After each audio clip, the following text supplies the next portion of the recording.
Hello friends, today in this video I will discuss multiple choice question from Madhya Pradesh Land Revenue Code 1959. This video is fruitful for both lower judiciary and higher judiciary.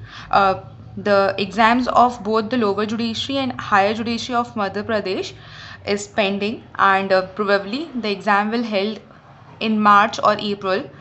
So let's start, and I will not only discuss the questions with you, I will also try to give you the detailed analysis so that if the question would be asked in a different pattern, then also you would be able to solve it properly. So let's start with first question. First question is question number 89. It says revenue year as defined in section 2V of the Madhya Pradesh Land Revenue Code commences from. ये पूछ रहा है कि जो revenue year जो कि section 2V में define है ये कहाँ से कमेंस होता है, क्या डेट है. तो ये क्वेश्चन मैं ऑलरेडी आपके साथ एक डिफरेंट वीडियो में डिस्कस कर चुकी हूँ. चलो सबसे पहले हम देख लेते हैं सेक्शन 2V कहता क्या है. तो सेक्शन 2V जो है आपको दिख रहा होगा, revenue year means the year commencing on such date as the state government may in the case of any special local area by notification appoint. तो यहाँ पे रेवेन्यू ईयर डिफाइन किया हुआ है और कहा गया है कि उस डेट से रेवेन्यू ईयर माना जाएगा जिस डेट से स्टेट गवर्नमेंट नोटिफिकेशन के द्वारा कमेंस करने को बोलेगी. और ये एक कन्वेंशन है कि इसे 1 अक्टूबर से माना जाता है. तो answer will be 1 October. So here the answer will be D, 1 October. हम नेक्स्ट क्वेश्चन देखते हैं. वो कहता है Which of the following is the principal seat of the Board of Revenue? Principal seat of Board of Revenue क्या होगी? तो वो होगी ग्वालियर. नेक्स्ट क्वेश्चन है If any person fails to comply with the summons to attend as witness, the revenue officer cannot. अगर कोई व्यक्ति जो है जिसको समन्स भेजे गए थे रेवेन्यू ऑफिसर्स के द्वारा वो कि आप ऐसे विटनेस आएँ और अटेंड करें और वो फेल कर जाता है, वो नहीं आता है, तो क्या क्या हो सकता है. तो ऑप्शंस देख लेते हैं. ऑप्शन 1 कहता है issue a bailable warrant of his arrest. Option 2 कहता है order him to furnish security for appearance. Option C कहता है attach his property. Option D कहता है impose upon him a fine. So यहाँ पे 4 ऑप्शंस दिए हुए हैं और क्या आंसर सही होगा, मतलब क्या क्या किया जा सकता है इन केस अगर आपको एज अ विटनेस समन भेजे जाएं और आप ना आए. तो इसके प्रोविजंस आपको मिलेंगे सेक्शन 33 और सेक्शन 34 ऑफ MPLRC. तो हम पढ़ लेते हैं सेक्शन 33 और 34 को. सेक्शन 33 जो है वो बात करता है powers of revenue officer to require attendance of persons and production of document and to receive evidence. तो किस सेक्शन में प्रोडक्शन के लिए समन्स इशू किए जाएंगे वो है सेक्शन 33. और इसमें रेवेन्यू ऑफिसर के पास पावर्स हैं कि वो इशू करे समन कि वो अटेंड कोई भी व्यक्ति को ताकि वो आए अटेंड करे और डॉक्यूमेंट को या प्रोड्यूस करे या कोई एविडेंस उससे मांगे गए हैं तो वो दे. और इसी का सेक्शन 34 कहता है कि कंपेलिंग अटेंडेंस ऑफ विटनेस, मतलब विटनेस की अटेंडेंस को कंपेल करने के लिए क्या क्या किया जा सकता है. If any person on whom a summon to attend as witness और to produce any document has been served fails to comply with the summons, the officer by whom the summons has been issued under section 33 में. So क्या क्या कर सकता है, issue a bailable warrant for of arrest, order him to furnish security for appearance और impose upon him a fine not exceeding ₹1000. तो अगर कोई व्यक्ति फेल कर जाता है तो उसको बेलेबल वारंट इशू हो सकता है कि उसे अरेस्ट कर लिया जाए, उससे सिक्योरिटी ली जा सकती है और उस पर फाइन इम्पोज किया जा सकता है, बट उसकी जो प्रॉपर्टी है उसको अटैच नहीं किया जा सकता है. अब हम अपने वापस ऑप्शंस पे आ जाते हैं. पहला ऑप्शन था कि issue a bailable warrant of his arrest. तो हाँ जी बिल्कुल बेलेबल वारंट इशू किया जा सकता है उसके अरेस्ट के लिए. Order him to furnish security for appearance, हाँ जी बिल्कुल ऑर्डर कर सकते हैं सिक्योरिटी लेने के लिए. तीसरा है अटैच हिज प्रॉपर्टी, नहीं जी अटैचमेंट ऑफ प्रॉपर्टी अलाउड नहीं है. सेक्शन 34 अटैचमेंट ऑफ प्रॉपर्टी की बात नहीं करता है. लास्ट है impose upon him a fine, तो फाइन इम्पोज किया जा सकता है। तो क्या नहीं हो सकता है, वो है अटैचमेंट ऑफ हिज प्रॉपर्टी। हम नेक्स्ट क्वेश्चन देखते हैं। क्वेश्चन है under the provisions of MPLRC an appeal shall lie from an order. तो किस ऑर्डर के अगेंस्ट अपील लाए होगी और किसके अगेंस्ट नहीं होगी। ऑप्शन 1 कहता है rejecting an application for review. Option B कहता है removing a patwari. Option C कहता है granting an application for stay. और ऑप्शन डी कहता है ऑफ एन इंटरिम नेचर। अब हमें इसका प्रोविजन मिलेगा सेक्शन 46 में। सेक्शन 46 को हम पढ़ते हैं। सेक्शन 46 कहता है no appeal against certain orders. कुछ ऑर्डर्स यहाँ दे रखे हैं जिनके अगेंस्ट अपील नहीं होगी। क्या क्या है वो? No appeal shall lie from an order allowing और rejecting an application for condonation of delay on the ground specified in section 5 of limitation act, rejecting और an application for review, allowing or rejecting an application for stay or of an interim order, or passed under provisions of section 29, 30, 104, 106, 114A, 127, 146, 147, 150, 152, 161, 207, 208, 210, 212, 213, 215, 220 and 243. So ये जो ऊपर list दे रखी है इनके against appeal नहीं होगी। अब वापस से हम अपने क्वेश्चन पे चलते हैं। तो क्वेश्चन में क्या था कि ऑप्शन था कि रिजेक्टिंग एप्लीकेशन फॉर रिव्यू, और क्वेश्चन पूछ रहा था कि किसके अगेंस्ट अपील अलाउड है और किसके अगेंस्ट नहीं है। तो rejecting an application for review के अगेंस्ट अपील अलाउड नहीं है, ये हमने पढ़ा। रिमूविंग अ पटवारी, ऐसा कोई प्रोविजन वहाँ पे नहीं था। देन था granting an application for stay. तो यहाँ पे जब हमने सेक्शन 46 पढ़ा तो वहाँ पे लिखा हुआ था अलाउइंग और rejecting an application for stay, इसके अगेंस्ट अपील नहीं होगी, तो ये भी हट जाएगा।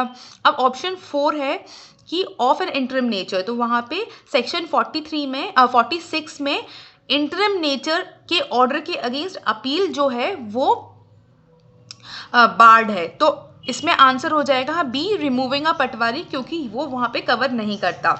ठीक है, तो ये बाकी 1, 3 और 4 ये ऑप्शंस जो हैं ए, सी और डी सेक्शन 46 में आते हैं, तो इनके अगेंस्ट अपील नहीं होगी।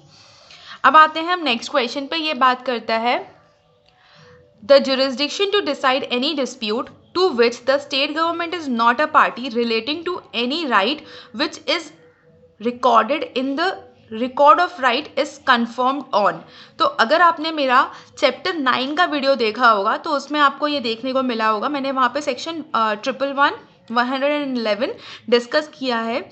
ये बोल रहा है कि अगर दो चीज़ें होती हैं, या तो दोनों साइड प्लेंटिफ और डिफेंडेंट दोनों प्राइवेट पार्टी हो, या तो एक जगह प्राइवेट पार्टी हो और एक जगह गवर्नमेंट हो। तो यहाँ पे क्वेश्चन पूछ रहा है कि कोई डिस्प्यूट जो है जिसमें government is not the party, government अगर पार्टी नहीं है रिलेटिंग टू एनी राइट, ठीक है, मतलब दोनों साइड प्राइवेट पार्टीज़ हैं, तो उसमें किसके पास अथॉरिटी है डिसाइड करने की। तो अगर हम देख लेते हैं सेक्शन 111।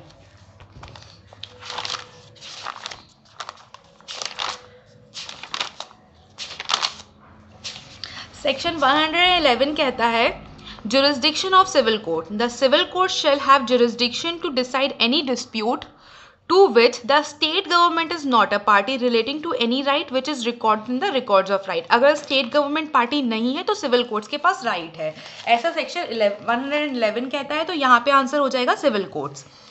नेक्स्ट क्वेश्चन देखते हैं। वो कहता है all entries made under chapter 9 of MPLRC in the land record shall be presumed to be. तो ये भी मैंने चैप्टर 9 में डिस्कस किया है। सेक्शन 117 ये बोलता है कि जो भी एंट्रीज रिकॉर्ड की गई हैं चैप्टर 9 में उनका क्या प्रिजम्पशन किया जाएगा। तो हम देखते हैं इसके लिए सेक्शन 117। सेक्शन 117 कहता है presumption as to entries in land records. ये कहता है all entries made under this chapter in land record shall be presume to be correct until the contrary is proved. तो यहाँ पे प्रिज्यूम किया जाएगा कि वो करेक्ट होंगे। अब हम ऑप्शंस देख लेते हैं। ऑप्शन में था कंक्लूसिव एंट्री नहीं, रॉन्ग नहीं, correct until the contrary is proved. तो ये सही आंसर है option number C. Next question देखते हैं। वो कहता है penalty for encroaching upon a recognized road can be imposed by. अगर कोई व्यक्ति कोई रिकग्नाइज्ड रोड को एनक्रोच करता है तो उसकी पेनाल्टी जो होती है, पेनाल्टी जो है वो कौन इम्पोज करेगा? तो ये आपको मिलेगा सेक्शन 133 में। सेक्शन 133 मैंने कल रात को एक लेक्चर अपलोड किया था अपने चैनल पे, वो था चैप्टर नंबर 10 का। चैप्टर नंबर 10 में जो कि कवर करता है फ्रॉम सेक्शन नंबर 124 से लेके सेक्शन नंबर 135, वो पूरा का पूरा एक लेक्चर में मैंने रिकॉर्ड किया है, उसी से ये क्वेश्चन है, तो वो वीडियो आप देख सकते हैं। तो यहाँ पे सेक्शन 133 बोलता है रिमूवल ऑफ ऑब्स्ट्रक्शन। तो यहाँ पे बोलता है if a tehsildar finds that any encroachment or obstruction impedes the free use of a recognized road or path, including those roads and path recorded in the village Bajewalurj or common land of village, or impedes the road or watercourse or source of water or drainage of water which has been the subject of a decision under section 131, he may order the person responsible for such encroachment और obstacle to remove it. तो यहाँ पे जो सवाल था, आप सवाल को फिर से देखिए, यहाँ पे पूछ रहा है कि अगर कोई ऐसा एनक्रोचमेंट होता है तो किसके पास राइट्स है कि वो पेनाल्टी इम्पोज करे? तो सेक्शन 133 में बोलता है तहसीलदार के पास राइट है, तो आंसर होगा ए, तहसीलदार। अब यहाँ पे एक और चीज़ इस सेक्शन में इम्पॉर्टेंट है, और वो है कि जो पेनाल्टी है आप कितने रुपए तक की लगा सकते हो? तो 10,000 रुपये की तक की, मतलब विच में एक्सटेंड टू 10,000। ये भी point prelims point of view से वेरी वेरी इंपॉर्टेंट है। नेक्स्ट देखते हैं सेक्शन ओके, क्वेश्चन नंबर 96 ये कहता है for recovery of arrears of land revenue the following shall not be attached and sold. तो क्या चीज़ें हैं जो अटैच्ड एंड सोल्ड नहीं होंगी अरियर्स की रिकवरी के लिए? तो पहला ऑप्शन है कुकिंग वेसल्स ऑफ डिफॉल्टर। नहीं, ये कुकिंग वेसल्स ऑफ डिफॉल्टर जो हैं वो अटैच एंड सोल्ड नहीं हो सकते। Less than 6 hectares of land held by the defaulter in any schedule area, इसको अभी हम होल्ड पे रखते हैं। तीसरा बोलता है if the defaulter is an agriculturist, impediments of husbandry driven by mechanical power. और लास्ट है टूल्स ऑफ आर्टिशंस। तो टूल्स ऑफ आर्टिशंस भी अटैच नहीं हो सकते, कुकिंग वेसल्स ऑफ डिफॉल्टर भी अटैच नहीं हो सकते, less than 6 hectare of land held by the defaulter in schedule area भी नहीं है अटैच हो सकता। तो अटैच हो क्या सकता है? कोई भी मैकेनिकल पावर से यूज होने वाले agriculture impediments of husbandry driven by mechanical power को अटैच किया जा सकता है। तो इसका आंसर होगा 96 का सी।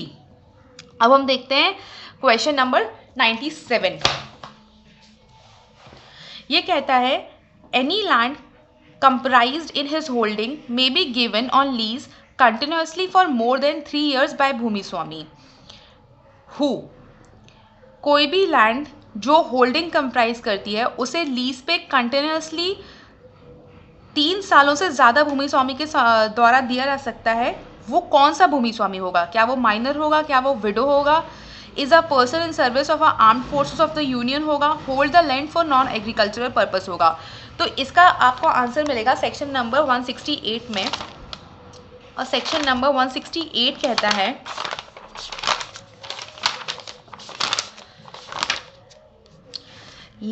सेक्शन नंबर 168 कहता है लीजेस।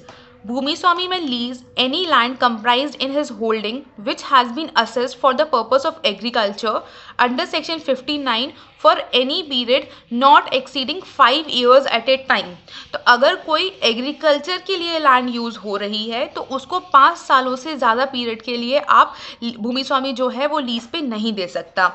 अब यहाँ पे एक्चुअली जो पीरियड था वो 3 साल था, और अगर आप देखेंगे तो 2018 में अमेंडमेंट हुई और 2018 में ये सेक्शन 168 सब्स्टिट्यूट हुआ, और 2018 के पहले जो पीरियड था वो 3 साल था, और अब 2018 के पास 5 साल कर दिया है। मतलब ये कहा गया है, इसको आप सीधी और सिंपल लैंग्वेज में समझिए कि कोई भी भूमि स्वामी अगर वो एग्रीकल्चरल लैंड पजेस करता है तो उसके पास राइट नहीं है कि वो उसको 5 सालों से ज़्यादा के लिए लीज पे दे। तो इसका आंसर होगा अगर hold the land for an agricultural purpose. Next question देखते हैं। With reference to an application for partition of holding if any question of title is raised the tahsildar shall stay his proceeding till the decision of civil court shall drop his proceeding, stay his proceeding for a period of 3 months, continue with his proceeding till they are stayed by civil code. तो यहाँ पे question ये पूछा जा रहा है कि partition of holding के कॉन्टेक्स्ट में टाइटल जो है वो तहसीलदार के द्वारा कब रेज किया जा सकता है। तो इसका आंसर हमें मिलेगा सेक्शन नंबर 178 में, जो कहता है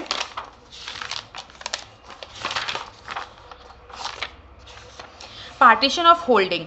ये कहता है कि इफ, आई होप आपको दिखाई दे रहा है, if in any holding which has been assessed for purpose of agriculture under section 59 there are more than one bhumi swami, any such bhumi swami may apply to tehsildar for a partition of his share in the holding, provided that if any question of title is raised, the tehsildar shall stay the proceeding before him for a period of 3 months to facilitate the institution of civil suit for determination of the question of title। तो यहाँ पे बोल रहा था, यही question पूछा जा रहा था, तो इसका आंसर जो होगा वो कि ए होगा, जो कहता है कि स्टे किया जा सकता है टाइटल को डिसाइड करने के लिए, और वो सिविल कोड डिसाइड करेगा।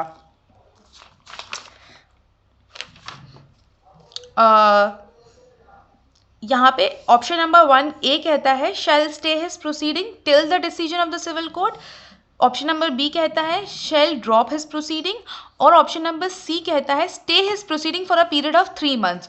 तो यहाँ पे आंसर जो होगा वो सी होगा, क्योंकि ये स्पेसिफिकली जब आप देखेंगे सेक्शन नंबर 178, तो यहाँ का इसका प्रोवाइजो कहता है कि स्पेशली कहता है कि 3 महीनों के लिए स्टे किया जा सकता है सिविल कोर्ट में टाइटल डिसाइड करने के लिए। तो जो मोस्ट अप्रोप्रिएट आंसर होगा वो होगा सी। अब हम देख लेते हैं आज का लास्ट क्वेश्चन, जो कि है 100। ये कहता है in respect of which of the following matters jurisdiction of civil court is not excluded. कौन से ऐसे मैटर्स हैं जिनमें सिविल कोर्ट का ज्यूरिसडिक्शन जो है वो एक्सक्लूडेड नहीं है। तो इसका आंसर भी आपको सेक्शन 178 में ही मिलेगा।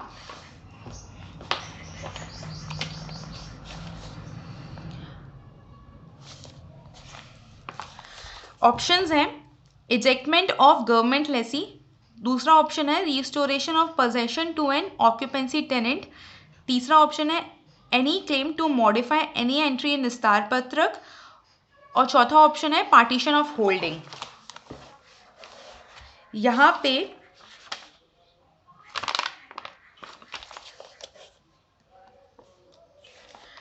अगर कोई partition, just give me a second, अगर कोई पार्टीशन ऑफ होल्डिंग की बात आती है, ठीक है, तो वहां पे सिविल कोर्ट का जो ज्यूरिसडिक्शन है वो एक्सक्लूडेड नहीं किया गया है। अगेन क्वेश्चन सेम यहीं से ड्रॉ हो रहा है, और ये यही कह रहा है कि अगर कोई पार्टीशन ऑफ होल्डिंग की बात है तो वहाँ पे सिविल कोर्ट जो है वो डिटरमाइन कर सकता है क्वेश्चन ऑफ टाइटल। तो इसका आंसर होगा डी, जो कहता है पार्टीशन ऑफ होल्डिंग के केस में जो ज्यूरिसडिक्शन ऑफ सिविल कोर्ट है वो एक्सक्लूडेड नहीं है। तो यहाँ पे हमने किए MPLRC के कुछ 12-13 क्वेश्चन। अगर आपको वीडियो अच्छा लगता है तो आप इसे लाइक कीजिए और शेयर कीजिए। Thank you so much. Thank you for giving your precious time to me.